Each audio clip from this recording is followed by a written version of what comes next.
This is such a exciting and slightly terrifying opportunity, but thanks for allowing me this opportunity to read to you all and for listening.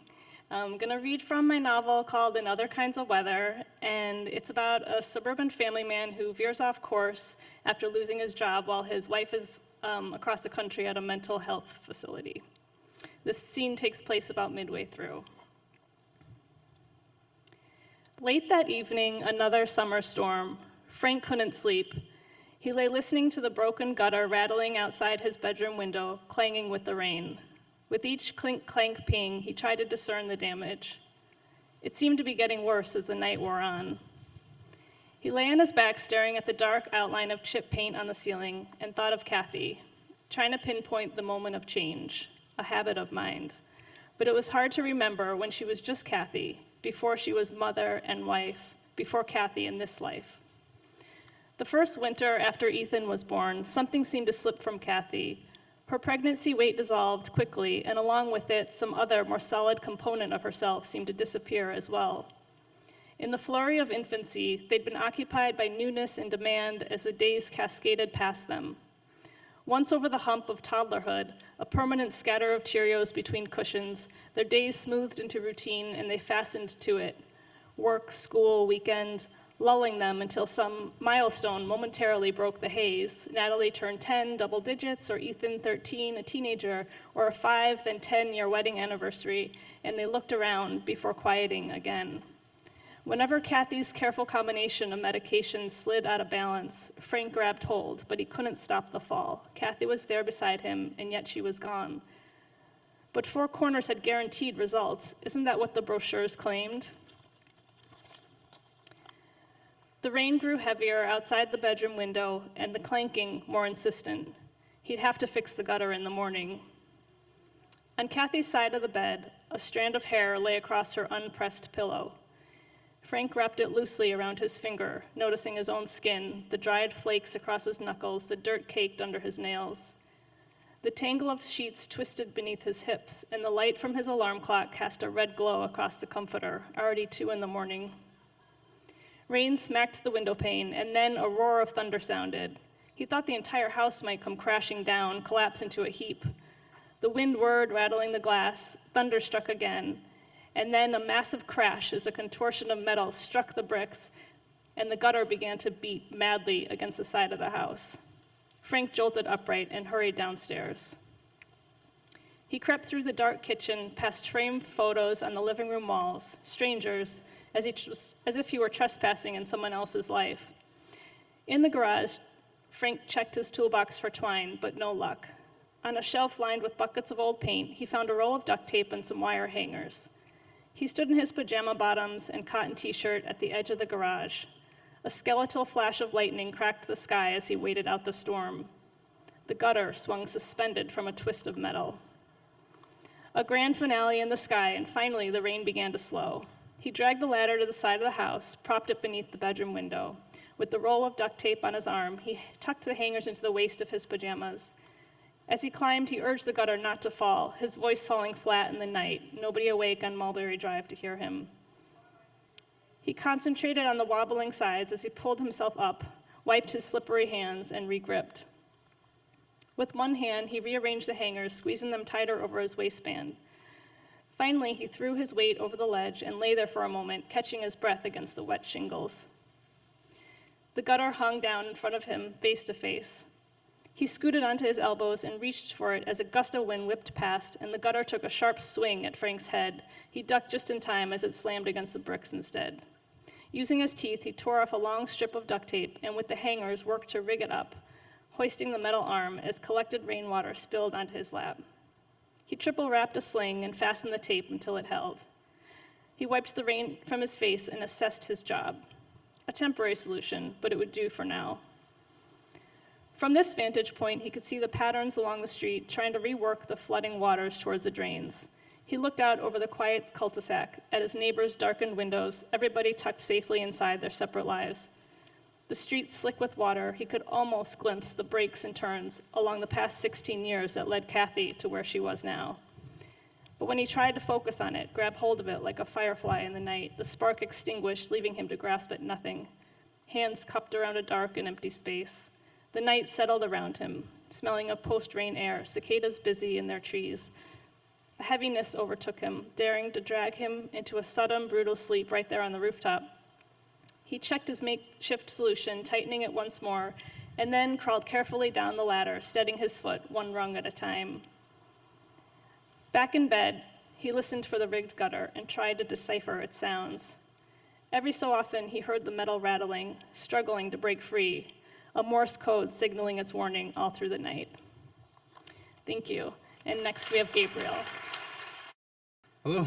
I was pretty sure I knew what I was going to read, and then I was lucky enough to have a brief conversation with Billy Collins, and he mentioned that he liked one of the poems from my manuscript that I turned in, so of course I had to rework my entire reading to fit that in. So excuse me when I don't give as much thank yous and how honored I am to. So I'll get right into it. This first poem is titled Tortilla Theory. On the stove, a tortilla burns, but I am doing my calculus homework in the living room, which is also the kitchen, so my mother forgives the smoke. I know she is proud that my math has letters in it, so I can't tell her I will need summer school, that I can't find any integrals, that I can't solve derivatives. I hardly know what a derivative is. I only know that I need someone like a Mr. Escalante from the movie Stand and Deliver. I need someone like him to tell me that all I ever needed was a pencil and a little more ganas, heart. But all my ganas ever got me was a classroom of white faces without a single Ana Delgado or Angel Guzman. All my ganas has led me here, to this table, where my mother nibbles on the unburned corners of the tortilla she picked off the stove. Wait, a tortilla doesn't have any corners. It has a circumference. I've learned that much. I've learned that if all my math were tortillas, I would have a doctorate in tortilla theory. And I wouldn't need a Mr. Escalante, because it would be me teaching a classroom of students the color of tortilla spots, how to watch the stove. Thank you. And excuse me for brushing over the applause. I just don't have that much time, so I have to sort of get to the next one. This next poem is for 41 girls who died, who were killed in this orphanage fire in Guatemala in 2017. They were locked into the schoolroom because they attempted to escape this orphanage that was known to physically and sexually abuse them. So this poem is titled The Fire That Made the Virgin Weep. Yesterday, the children rioted. They fought like angry ants to escape into the forest behind the orphanage, but the guards, with their dogs and flashlights, found nearly all of them by nightfall. The recaptured girls were brought to a schoolroom. They were given mattresses but no blankets. They were given sleep but no dreams. Last night was a rare one when no girl was woken by a hairy hand and dragged out of a moonlit dormitory. No girl screamed in the office of a guard or a teacher. No girl needed the soft touch of her sister to wash their body of sin, comb their hair, hum to them songs until they finally slept. Now, the barred windows make pews of the morning light. In these quiet hours, the dust dances above the heads of sleeping girls. A spider spins a web in the corner of the ceiling. The threads shine like silver. The woman charged with her watch reads the newspaper outside the schoolroom. She too is kept awake by screams and grunts, but she blames the girls for not handling what they asked for. She locks the schoolroom. The first girl wakes. She knows how it feels to be made a woman in the hungry eyes of a man. She checks the door to find she and her sisters are trapped. If our bodies mean nothing, let our ashes be proof that we lived. She takes a match meant to aid her escape in the forest. She lights it, and soon the room fills with smoke. This is a fire of their choosing. This is no fire stabbed in their bellies at night. This last poem is the poem that was included in the program guide. It's on page 112, 113. Just in case you're wondering what these little asides are, or if you see the poem on the page, you're wondering how I read it. This is it. This poem is titled Stampless Letter. Mom, I have not been a good son. I know I should call more. How are you? Have your headaches gone away? I am thinking of you more now that I have to cook my own meals. There are no good tortillas here. I'm sure you could have guessed that. That reminds me. Remember that one time you hit me for saying I didn't like frijoles? You said, how can a beaner not like beans? There's a joke about cannibalism in there I've been meaning to write. Reminder, ask Mom to send food from home. Poem idea. I cannot trust an uncharred wooden spoon because how can one cook if not for... Finish later. Mom, I'm sorry I haven't called enough. How are you? Is your back better? You really need to sleep more. Reminder, call Mom to make sure she goes to bed on time. I had a dream my first night here that we were at Six Flags and Adriana threw up on that ride again. Have you been to the cemetery lately? Joke idea. I'm convinced that the grief weighing me down is the reason I'm so short. Mom, I should be home by Christmas, but I'm not sure. I wish you could visit. Poem idea. I am my mother's anchor, holding her down on a shore where the ocean so badly wants her washed away and sunk elsewhere. Ma, there are things I need to tell you. And yet, thank you. Next up is Christine.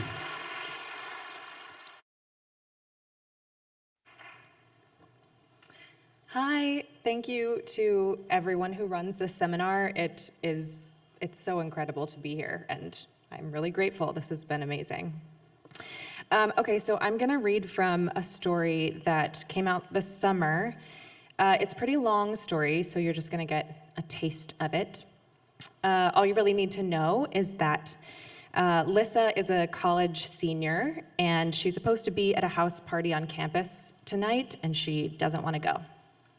Maybe I'll just also say that I've never read from this story before, but because this is a seminar named Desire, and based on some of these other readings we've heard this weekend, I feel empowered to read it. So here we go. When her phone lights up with a text from a number she has yet to save, will probably never save, a new course of action begins to percolate. Hey, it reads, what are you up to tonight?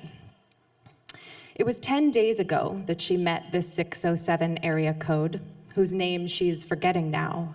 Clint, Clive, Clyde, and she hasn't been expecting to hear from him. 10 days ago, it had been 2 weeks since her ex told her mournfully that he needed to be alone so he could eat Pop-Tarts and get baked. He said more than this, long, semi-coherent explanations of avoidant tendencies and fear of vulnerability. But when it came time to report back to her friends what had happened, she mostly recalled the Pop-Tarts thing. They took her to get drunk at a proper bar downtown. None of this college boy shit, they swore. They were gonna find her a man. They were gonna find themselves men while they were at it. It was her first time in public wearing something other than sweatpants and daring to wear mascara since the breakup, Hallie's waterproof mascara to be safe, and find her a man they did. Lissa thinks back on him now, the sturdy man shape of him, his enormous boots that made her own feet look like a child's, the way he ordered her a Negroni, something she'd never heard of, with confidence. It left a bitter slime in her mouth that she was not fond of, nothing like the candied glaze of coconut rum. But she could tell he was anticipating this, and promptly she feigned satisfaction. She wanted to know how old he was, late 20s, early 30s, but if she asked, she realized he would ask how old she was, and she would have to tell him she was still in college. Instead, their time at the bar was hurried, sped up by conversational dead ends and the knowledge that whatever they said was irrelevant, really, the outcome of their game predetermined. Most of what followed was a blur, but what she did remember was the moment he took off his shirt. He was broad and muscled in a way she was unused to seeing up close. A four-pointed star curled over one pec, and though she normally disliked tattoos, it seemed on him the mark of experience. She thought of Jimmy's bony shoulders and the way all his ribs pushed out during sex, and imagined 607 accidentally crushing him in a simple masculine hug. The encounter was an undeniable success. She declared to the world that her body was her own again, free from the orbit of Jimmy. She ran her hands over the unyielding contours of biceps, real biceps, with glee. She even took him in her mouth, something she'd never liked doing with Jimmy and had only resorted to when he begged her, ultimately performing with a desirelessness that ashamed her deeply. She couldn't have said what was so different with 607, but the thought occurred to her naturally, thrillingly. Yes, I want to put that in my mouth. And in doing so, she released the prudish notion of herself she had long felt burdened by. He let himself out sometime in the night. Lissa was too drunk to remember. Okay, getting there. But she did remember exchanging numbers at some point. A mere piece of one-night stand etiquette, it seemed, which she observed with a detached interest. Having slept only with Jimmy and her high school boyfriend before him, she felt like a tourist in the world of casual sex. A tourist who returned home and declared, "It was a great place to visit, but I wouldn't want to live there." Neither Hallie nor Gwen, it turned out, went home with anyone that night, so it fell to Lissa to report back on the world of men. She told them at length about the Negronis, the tattoo, the biceps, the blowjob, the way she swallowed his stuff, and how it wasn't that bad even, how it tasted like Soylent, kind of. The more she thinks about it, the more she recalls how wonderfully freeing the whole experience was. Why not hit replay? She can think of no reason. A venerable excuse for missing the house party, and she'll have updates from the adult world to compensate. She texts back, "Low-key night at home." Then, a moment later, "Want to come over?"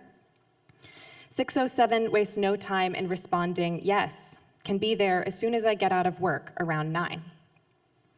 Lissa digs for the memory of what he does for work, but finds nothing. She imagines that it's something important to be keeping him so late, and wonders why she conscripted him so quickly to the realm of one-night standers. An adult in its true form, he's forward and direct. He's not playing games with her the way she feels that college boys have been with Hallie and Gwen for years. How many times has she argued that they need someone who appreciates them enough to be straight with them, who actually wants to see them and can admit as much? Honestly, it hurts her to watch them strung along by these boys whose preoccupations are elsewhere, who, she's convinced, will never care about her friends the way she does. Candor matters. Eagerness counts.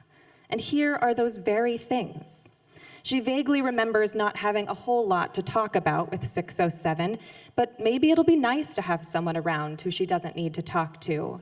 Someone she can expect nothing of, nothing but good sex, and who therefore can't disappoint her. She doesn't even know the difference between good and bad sex, she realizes, because sex with Jimmy and her high school boyfriend was pretty much all the same. All good? All fine? Maybe it was even all bad? This, too, is something she can learn from 607. She cringes as the words "fuck buddy" come to her, but decides her reaction is simply a residual misgiving from her former prudish self. The very self she rejected when she went in for the blowjob with 607. Sucked his cock, she thinks defiantly, letting the vulgarity of it settle in. She texts back a simple, "Great, see you then." Thank you so much.